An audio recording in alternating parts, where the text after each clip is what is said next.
New information in the disturbing report of Catholic priests molesting children in Pennsylvania and covering it up for 70 years. Victims continue to come forward. In fact, more than 150 people have contacted the Pennsylvania Attorney General's office, and others have been reaching out to the local diocese. Now, the report hits close to home for a Utah man and his brother. News for Utah's Marcus Ortiz has more with the two who had made similar allegations against the Salt Lake Catholic Diocese in 2003.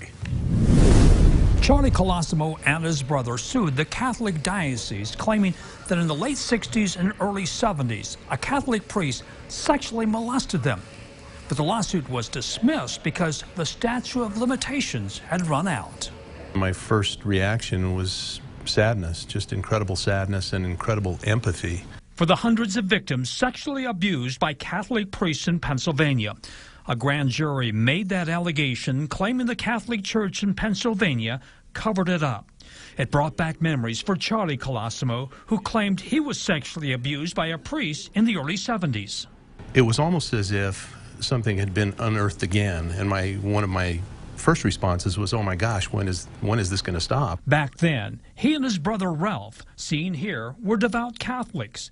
They attended Judge Memorial Catholic School, and that's where one of the teachers befriended the Colosimos. In their lawsuit, they accused Father James Rapp of sexually molesting first Ralph and then Charlie. He says Rapp used weapons to keep him silent. He had struck fear into me for so long, and at that time I just remember saying to myself that I don't care if I make it out of here alive. I know that I'm just going to make it out. That was the last time he ever saw Rapp again and never reported the crime. Eventually, Father Rapp was criminally charged for molesting boys in Oklahoma and Michigan and is serving up to 40 years in prison.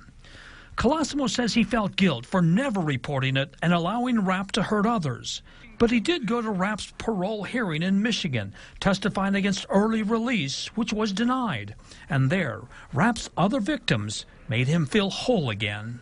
For them to say to me that it wasn't your fault that it happened to us, it meant even more. When the lawsuit was dismissed, Colosimo says the Catholic Church apologized. But even after all these years, Colosimo refuses to step inside a Catholic church. In the newsroom, Marcus Ortiz, News 4 Utah.